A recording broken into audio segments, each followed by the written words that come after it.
Hello,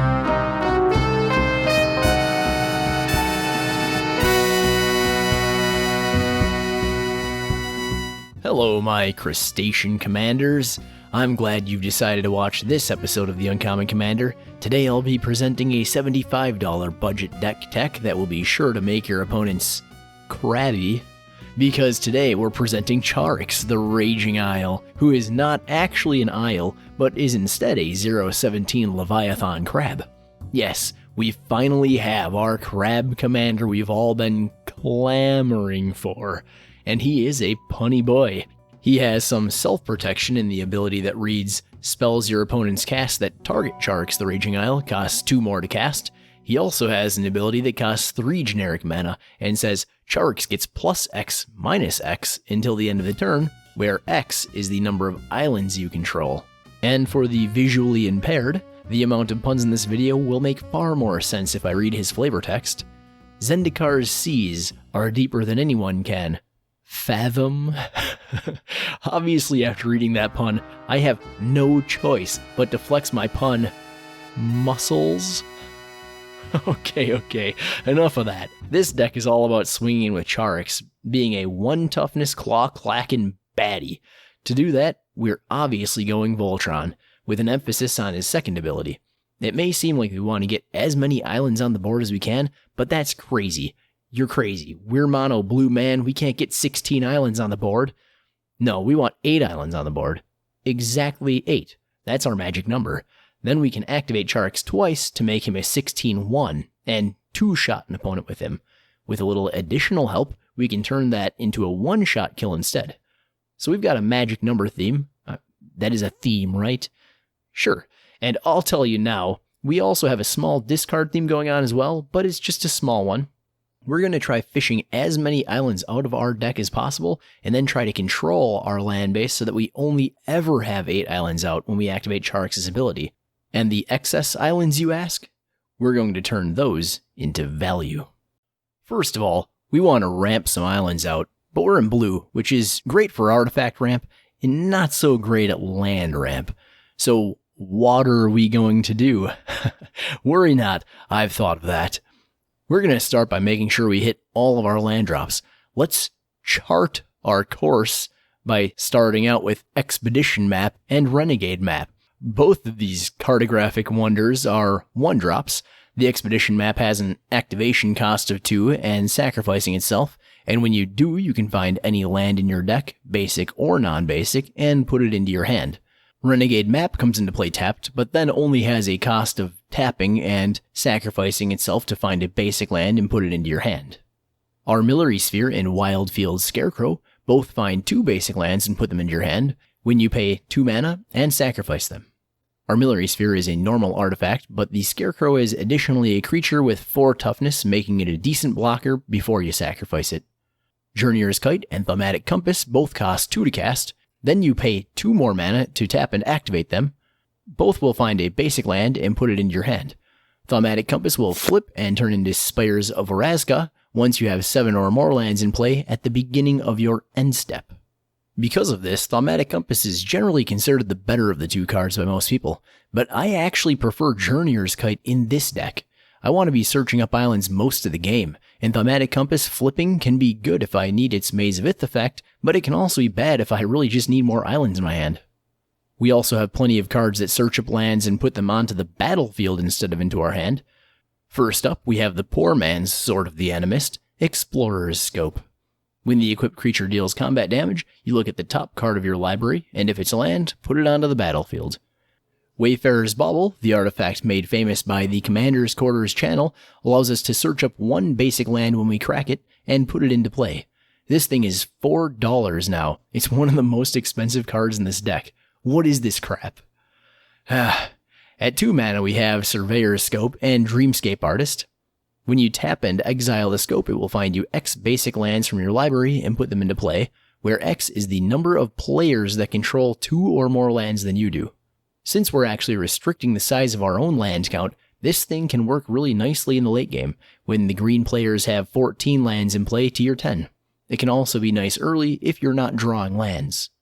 Dreamscape Artist forces you to discard a card and sacrifice a land, but then finds you 2 basic lands and puts them into play untapped. You probably won't always want to activate him, but getting 2 islands onto the field at the price of 1 can be pretty worthwhile. Getting into the pricey mana cost territory, we have Burnished Heart and Solemn Simulacrum, both of which find you lands and are artifact creatures. Yeah, so they are pricey in terms of mana, but we're in mono blue, so we don't have better choices at this point if the goal is to get islands into play. We also have cards that can allow us to get multiple islands into play at once, which you'll find can be pretty useful in this deck. First up is Retraced Image, which costs a single blue mana, and then has you reveal a card in your hand. If the card revealed shares a name with the card in play, put it into play.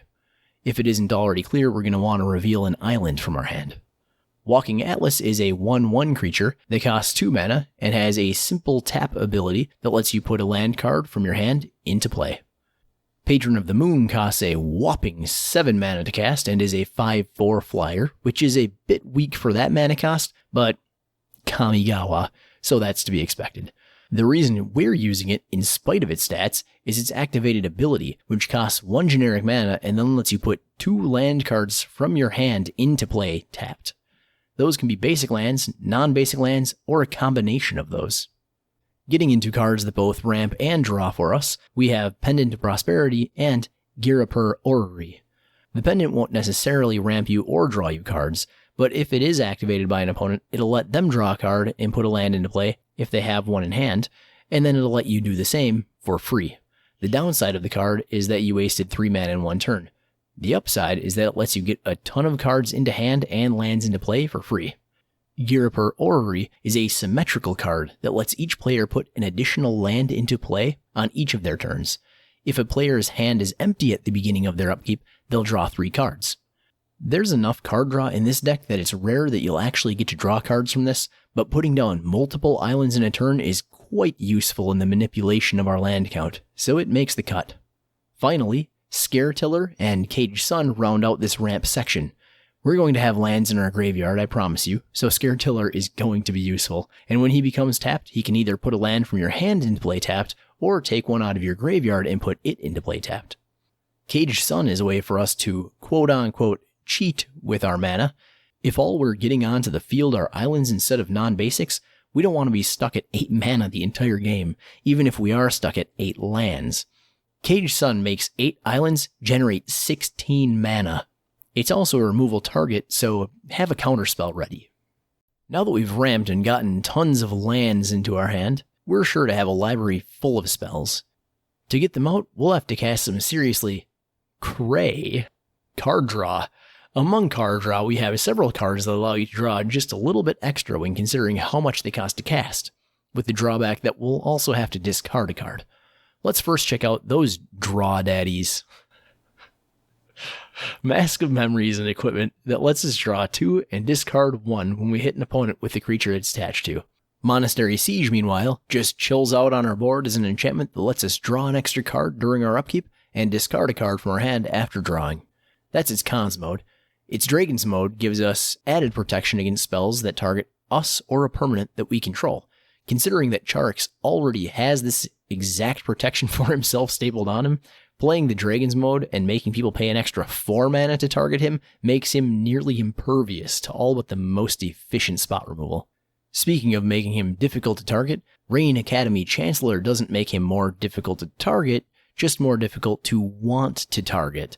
If they do target him, you'll draw a card. If Rain is enchanted, you'll draw 2 cards. In helping to mitigate the potential damage that can be caused by discarding so much, we have Bag of Holding. It has, whenever you discard a card, exile that card from your graveyard. It also has pay 2 mana and tap Bag of Holding, draw a card, then discard a card, so it can fuel itself. And it also has pay 4 mana, tap and sacrifice Bag of Holding, return all cards exiled with Bag of Holding to their owner's hand. Ghostly Pilferer works as incidental card draw, drawing you cards against Muldrotha with ease. He also allows you to discard cards for free, and doing so will make him unblockable for the turn. This is useful because the first ability on him says, whenever he becomes untapped, you may pay 2 mana. If you do, draw a card, which works as a nice loot effect if it makes it back to your turn alive. If you're able to give him evasion through some other means, he'll turn from a loot engine into a draw engine. I will note that this card is pretty meta dependent, so if it's not great at your regular table, maybe go with a different option. Psychic Possession forces you to skip your draw step, but then lets you draw whenever the opponent it's enchanting draws a card. That draw effectively replaces your draw step, letting you draw earlier in the turn rotation than you would otherwise get to. And any extra cards that opponent also happens to draw, you will draw at the same time. This is one of my all-time favorite cards. I almost never get to use it. It's not really at its best in this deck, but I'm using it here and nobody can stop me. It's a draw engine for 4 mana. I can't ask for much more than that on a budget. If you want a straight-up draw spell that just lets you draw cards without all these intricate hoops to jump through, I'll first tell you that you're watching the Uncommon Commander, and I'm all about jumping through hoops. I'll then tell you that sure, I've got your back. Now, Flow of Ideas lets you draw a card for each island you control. You'll probably be drawing a minimum of 4 if you cast this as early as possible, and you could get as many as 10 or 11 out of it. Simple, effective card draw with minimal hoops to jump through, because sometimes you just need that. Just missing the cut was actually Windfall. If you don't like one of the other draw spells, I recommend giving Windfall a try in its place. This will fill up everyone else's hands as well, which isn't great, and it's not always perfect in this deck, but it has nice synergy with a lot of what we're doing. It's also great if you've got an empty hand and have fallen behind on the board as well. It can be a bit of a get-out-of-jail-free card at times. It also works great with Bag of Holding and Psychic Possession. It's definitely worth consideration in the right meta, so I thought I'd mention it to you. Some of our card draw requires us to discard cards, so I decided to try to turn some of those discards into creatures. Drake Haven fills in this role, allowing you to pay 1 mana whenever you cycle or discard in order to create a 2/2 blue Drake with flying. We also have Skywise Teachings, which doesn't actually trigger when you discard, but instead when you cast things like card draw. When you cast a non-creature spell, you may pay 1 and a blue. If you do, create a 2/2 blue Djinn monk with flying. Creating tokens isn't our main strategy, but they can be useful to act as chump blockers or as a go-wide strategy if all else fails, so we've included a pinch of them. Yeah, I know that's a terrible pun, but look, all I'm saying is that having these as chump blockers is nice, and if you build a board of them, they can really attack in waves. You should probably never be too afraid to cast Charix early on, thanks to his built-in protection, unless you're at a board in which you know he'll be hard targeted by efficient removal, like Swords to Plowshares. Actually, that could be fine as well. If you've got the mana open, pump Charix up in response and gain 16 life. But I digress. We would prefer Charix to stay on the board, and to supplement his inborn self-defenses, we've got a shell of protection cards that will be sure to keep Charix out of hot water. First up, we've got 2 counter spells in Siren Stormtamer and Diplomatic Escort. The way Silent Stormtamer works is that it costs 1 mana to cast and 1 to activate. Then you sacrifice her, and she counters a spell that targets you or a creature that you control. Diplomatic Escort is also a creature. She costs 2 to cast and works by paying 1 blue mana, tapping her, and discarding a card from your hand.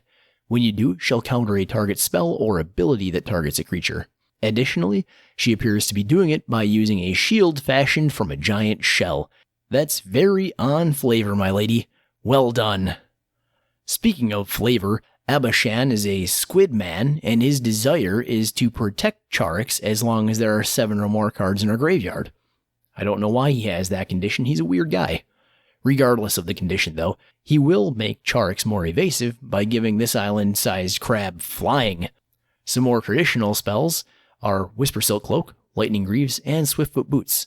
The Cloak and Greaves give Shroud, while Swiftfoot Boots give Hexproof instead. Additionally, the Cloak makes it so Charix can't be blocked, while the Greaves and Boots give him haste. All of those abilities are extremely useful in a Voltron deck, but crabs do actually have 8 legs that they walk with, so it may behoove you to find 2 more pairs of boots for him, and then maybe a pair of mittens for his claws. Gotta keep him protected. We've seen a lot of evasion in these cards, so I might as well finish up this section by showing a few cards that give even more of it. Skeleton Key and Key to the City are a couple of artifacts that give Charix unblockable. The Skeleton Key is a tiny little equipment that Charix holds in his city-sized pinchers, which gives his island-sized body Skulk. I can't help but picture this island-sized crab trying to sneak around.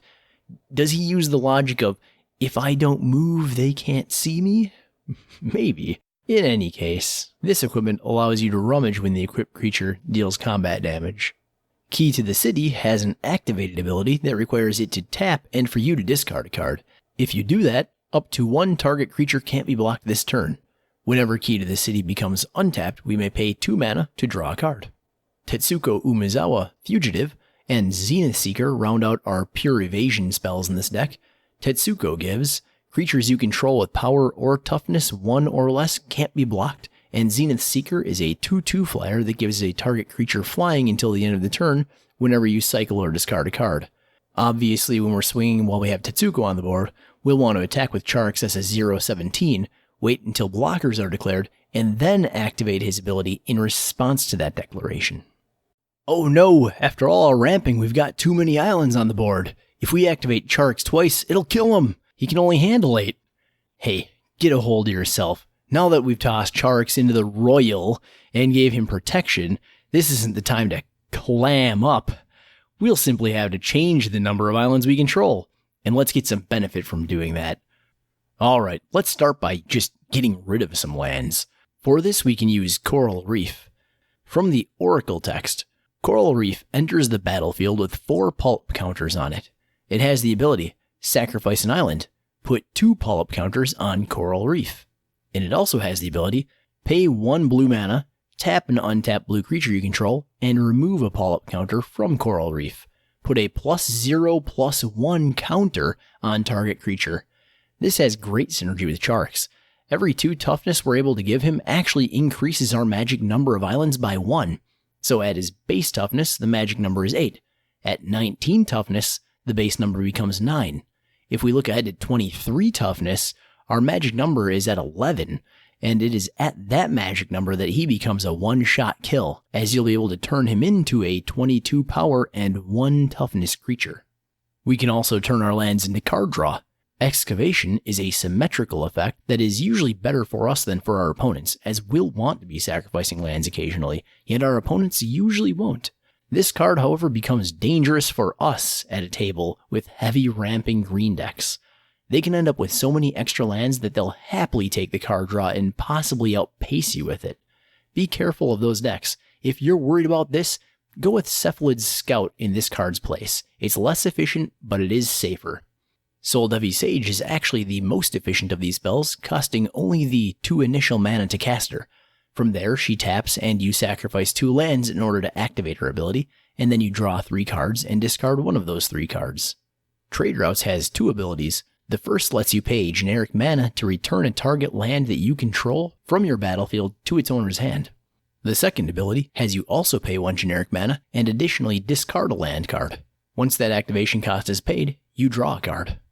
If we want added evasion for Charix, we have Excavator and Soratami Mirror Guard to help out. Tap Excavator and sacrifice a basic land to activate its ability, which then gives a target creature that landwalk ability. We are in mono blue, so we'll be sacrificing islands, which means that we'll be giving Charix Island Walk. If someone for some reason gives our lands extra super types, however, Charix would get Landwalk for that type as well. So if someone cast Urborg Tomb of Yawgmoth, Charix would get both Island Walk and Swamp Walk from sacrificing an island with Excavator. Moving along, Soratami Mirror Guard is a flying 3/1 Moonfolk with the ability pay 2 generic mana and return a land card you control to its owner's hand. Target creature with power 2 or less is unblockable until the end of the turn. A great protection piece for ourselves is Sunstone. This artifact costs 3 to cast and costs 2 mana and sacrificing a snow land to activate. Once you do, prevent all combat damage that will be dealt this turn. Finally, it may be a good idea to go wide if we can't go tall. Wand of the Elements and Meluku the Clouded Mirror help achieve this. Wand of the Elements can tap and sacrifice an island to put a 2/2 blue elemental token with flying into play. It also has an ability that sacrifices mountains to put 3/3 red elementals into play, which will only really be useful if someone casts something like Blood Moon. Meluku, the Clouded Mirror, is a 2/4 Moonfolk wizard with flying. He also has pay 1 generic mana and return a land you control to its owner's hand. put a 1/1 blue illusion creature token with flying onto the battlefield. These aren't very strong, but they make for great jump blockers. As I mentioned earlier, there are some cards in this deck that will let you change the magic number of islands from 8 to some other number. Early on in the game, Twisted Image and Merfolk Thaumaturgist do the trick well. Both of them let you switch a target creature's power and toughness around until the end of the turn. If you've only got a handful of islands in play, or fewer even, switching Charyx's power and toughness around is the most efficient way to make him deal tons of damage early. Later in the game, these cards lose a lot of their effectiveness, but can still be useful as a defensive card if you've got something like a 5/1 elemental swinging at you.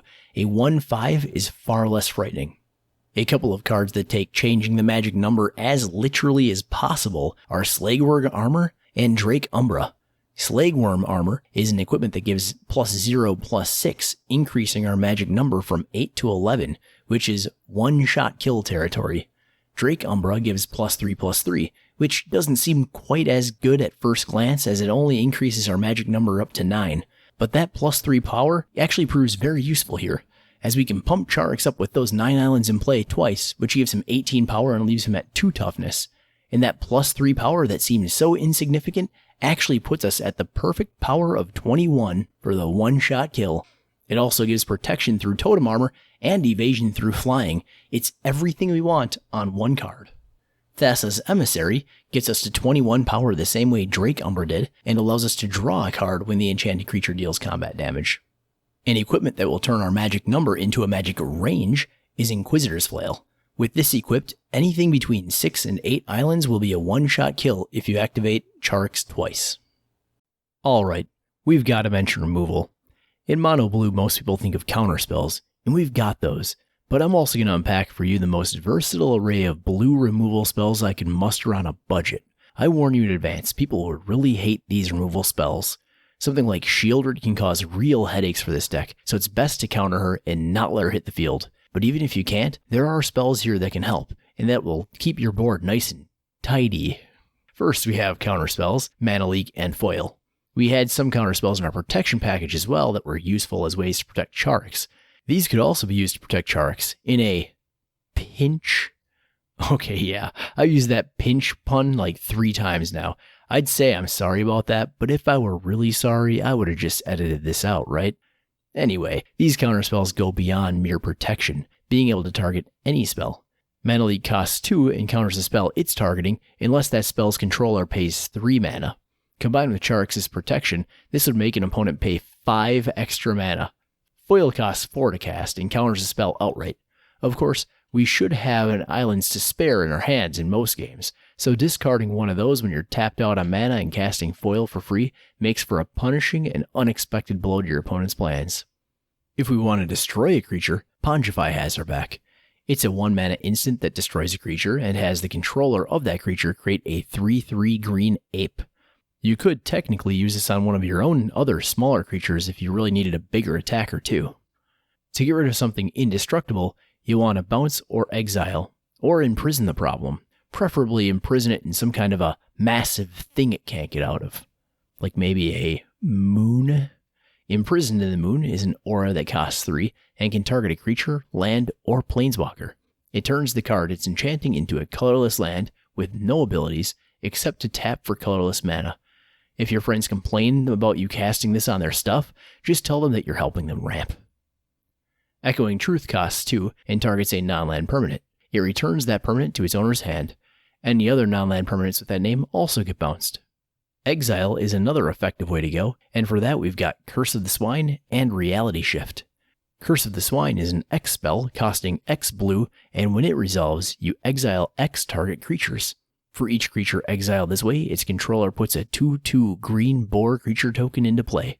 Reality Shift costs 2 mana and exiles a target creature. That creature's controller manifests the top card of their library. That manifested card could be a dangerous creature, but I'd assume you definitely got rid of a dangerous creature with the exile, so that's probably worth the risk, right? We also have some true blue board wipes. First, Aethergale is probably the least board wipey of the bunch, returning exactly 6 target non-land permanents to their owner's hands. It cannot be more than 6, and notably, it cannot be fewer than 6. If you cast this when there aren't 6 non-land permanents on the board, you will have attempted to cast it illegally. That's a game loss. Or if you've got nice friends, maybe they'll just let you put it back in your hand. Engulf the Shore, Whelming Wave, and Scourge of Fleets are the real big knockers here. Engulf the Shore returns all creatures with toughness less than or equal to the number of islands you control back to their owner's hands. Charix has 17 toughness, so he'll probably get to stay out. Just don't screw up with the timing of the spell. Whelming Wave returns all creatures to their owner's hands except for krakens, leviathans, octopuses, and serpents.